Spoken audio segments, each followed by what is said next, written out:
บายดี FC ทุกคนมื้อนี้เราจะไปสวนเจ้าพะงมเนาะโดยจะขี่รถ BRT เนาะตอนนี้เราก็มีจุดปักหลักอยู่ที่สถานีตลาดเสาและเราจะขึ้นไปเจ้าพะงม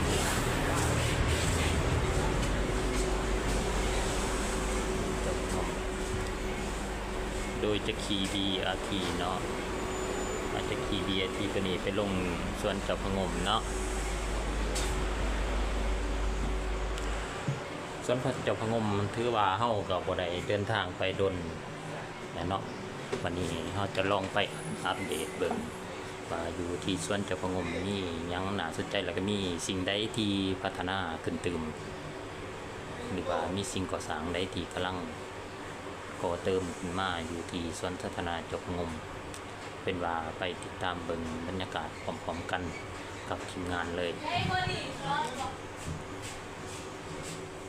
สถานี BRT ตลาดเสาถือว่าเป็นสถานีจุดใจกลางเนาะที่เสื่อมต่อหาสายทางต่างๆบ่ว่าตลาดเสาหาสวนเจ้าพะงมตลาดเสาหาดงโดหรือว่ามหาวิทยาลัยแห่งศาสตร์ซึ่งการเดินทางของทีมงานเฮาในมื้อนี้ก็มีจุดสตาร์ทหรือว่าจุดเริ่มต้นอยู่ที่สถานี BRT ตลาดเสาไปที่สวนเจ้าพะงมว่าเราจะผ่านจุดใดแน่ที่น่าสนใจและเราจะไปลงอยู่สถานีสวนเจ้าพะงมและเราก็จะรอเก็บภาพบรรยากาศหรือว่านำเสนอสิ่งต่างๆที่มีอยู่ในสวนเจ้าพะงมแล้วก็จะกลับขึ้น BRT กลับมาอยู่จากสถานีสวนเจ้าพะงมมาลงอยู่ที่ตลาดเสาถือว่าเป็นโปรเจกต์โปรแกรมของมื้อนี้ที่เอานำเสนอให้ท่านผู้ชมหรือว่า FC ได้เบิ่งได้ชมพร้อมๆกันในมื้อนี้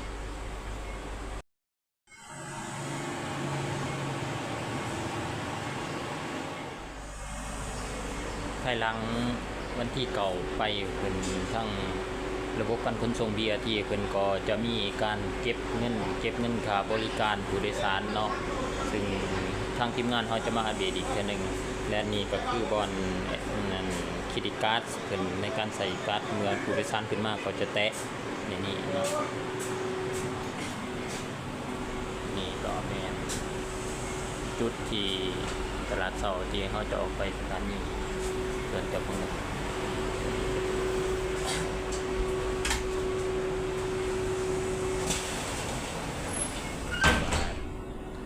รถกำลังจะเกี่ยมออกจากสถานีมุ่งหน้าสู่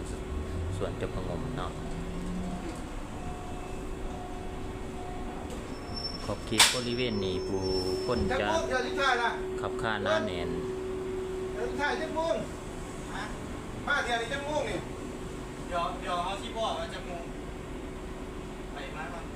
เขตนี้จะมีผู้โดยสารขับข้าหน้าแน่นผู้คนก็จะหลายเนาะเนื่องจากว่ามีศูนย์การค้าหลายแห่งอยู่ในชุมชนแห่งนี้หลังจากนี้ก็ยังมีสถานีรถต่างๆที่ว่าอยู่ตลาดเสาแบตหมด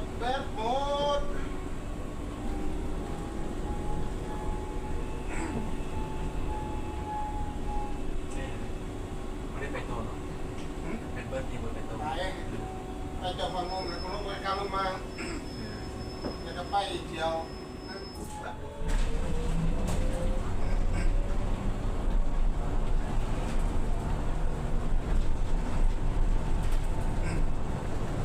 เราจะขึ้นซ้ายลง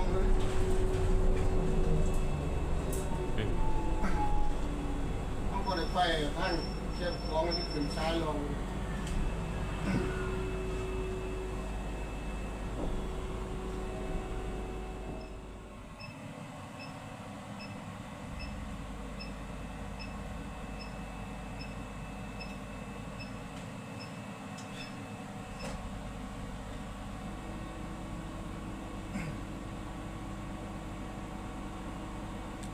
ไฟแดงเขาก็ต้องได้ยุดคือกันไว้มันขึ้นเขียวของเขาเพราะว่าต่อไปเขาจะเห็นเขาจะรถทำมาหอนมันจะเขียวนี่เขายังไงมันจะจับเซ็นเซอร์รถเนาะเพราะเพื่อบ่ให้รถเขาได้ยุดนะให้สิทธิรถเขาได้ไป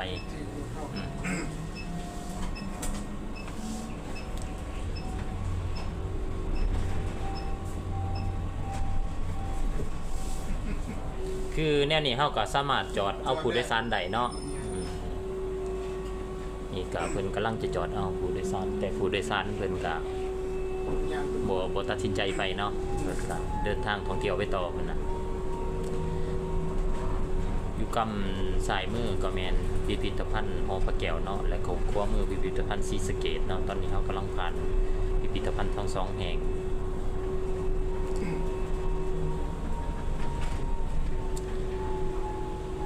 ที่ด้านซ้ายมือทางด้านหน้าของข้าพเจ้าก็แม่น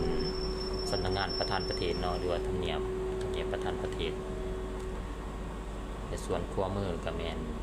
กระทรวงวัฒนธรรมและท่องเที่ยว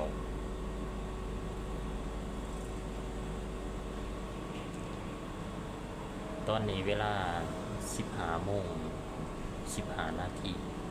เพื่อเป็นไก่จะเป็นช่วงระยะเวลาที่สมองเด็กล้วนถือว่าช่วงนี้การสัญจรก็ถือว่ายังบ่ทันได้หลาย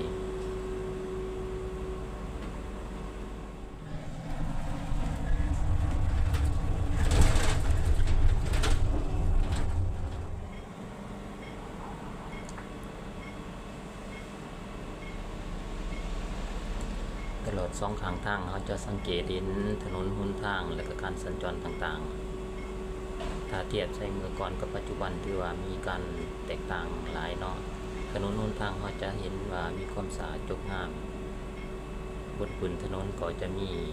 เส้นแต้มบ่งบอกการสัญจรเพราะว่าจะเป็นทางม้าลาย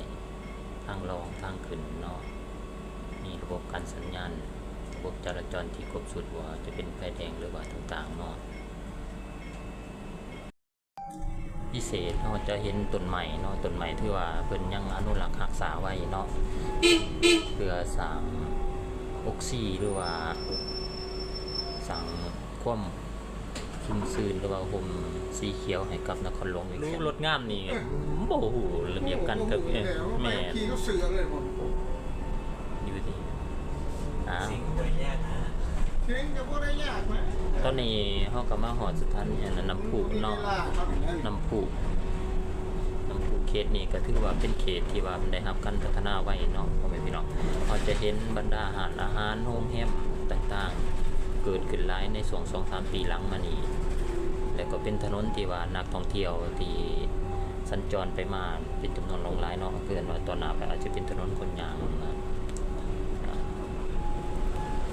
คือว่าสองข้างทางเขาก็จะเห็นเนาะรับ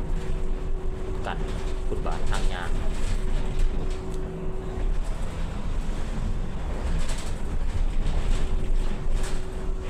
สำหรับสัญลักษณ์ของนั้นบาส BAT เนาะเป็นก็จะแต้มเป็นยานเพื่อผมบอกว่าจุดที่รถสามารถจอดได้จุดที่ผู้โดยสารสามารถจะรอทางขึ้นได้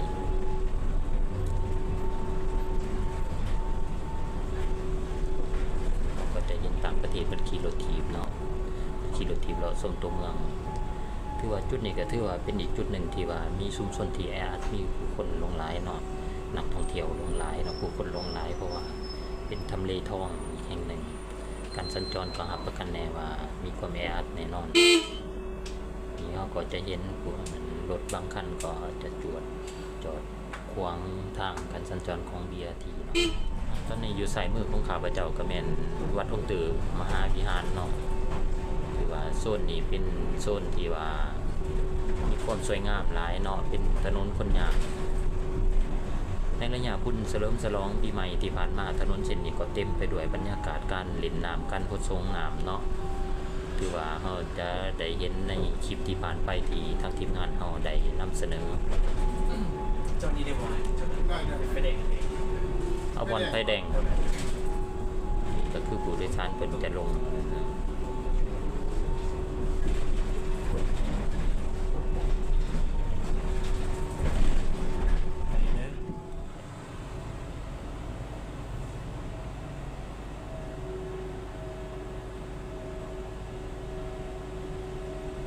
ตอนนี้เขาก็มาฮอดสี่แยกไฟแดง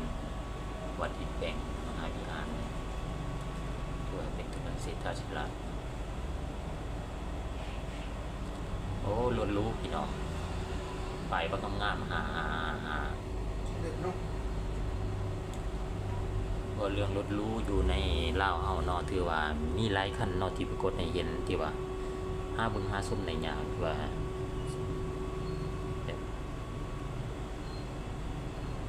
รถหรูๆแพงๆก็สมมุติว่ามี3คันในทั่วโลกเนาะในโลกมีแต่3คันนี่ก็นะจะมาเห็นอยู่ในลาวนี่คันหนึ่งแล้วนะ ถือว่าลาวเฮาก็มีรถหรูขี่เนาะก็ถือว่ามีความอาจสามารถในการนำเอารถหรูเข้ามาได้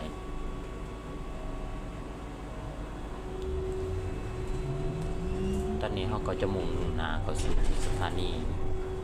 BRT สวนเจ้าพระงมเนาะแต่เป็นช่วงระยะที่ว่าสมงที่ดิ่งด่วนเขาก็จะเห็นรถนี้ค่อนข้างติดหลายเพราะเป็นมุ่งเลิกลาเลิกการ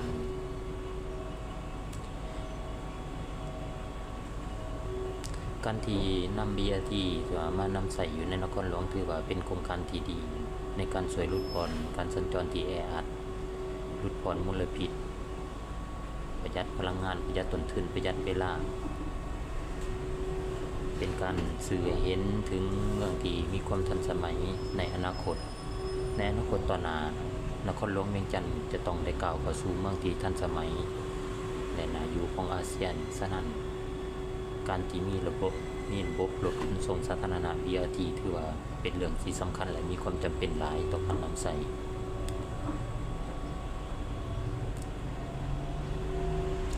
แต่การจัดตั้งปฏิบัติดังกล่าวก็ยังมีบางข้อที่พบข้ออยู่ยากเนื่องจากว่าบุคคลบางกลุ่มก็ยังบ่ทันเข้าใจเกี่ยวกับการนำใช้แต่ถึงอย่างใดก็ตาม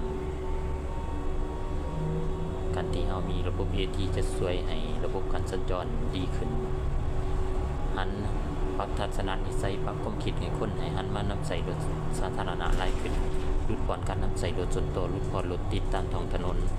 ลดผ่อนค่าใช้จ่ายเป็นมิตรต่อสิ่งแวดล้อมเนื่องจากว่ารถ BRT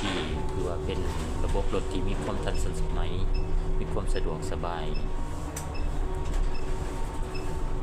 ระบบทางด้านในก็มีทั้งระบบความปลอดภัยต่างๆระบบกล้องวงจรปิดระบบเซ็นเซอร์ต่าง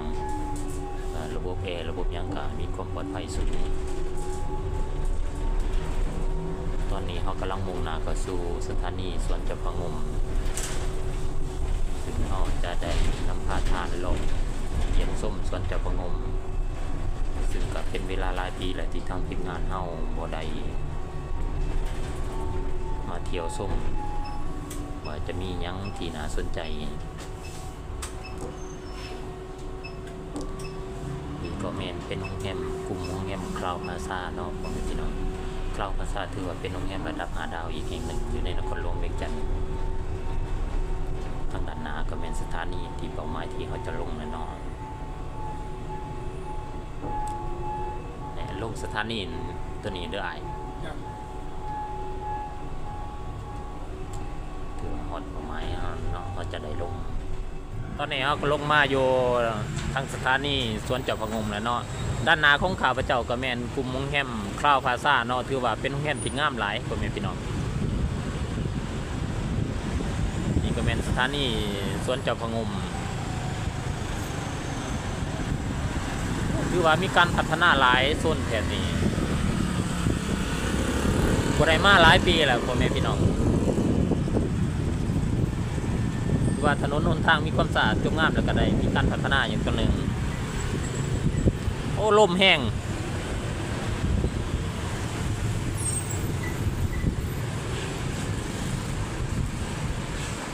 ก็จะนำผ้าทานยางเลาะเนาะ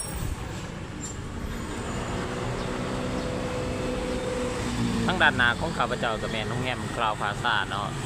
แล้วก็เป็นโรงแรมฮอลิเดย์อินที่ว่าเป็นโรงแรมระดับ5 ดาวที่ว่ามีชื่อเสียงในนครหลวงเวียงจันทร์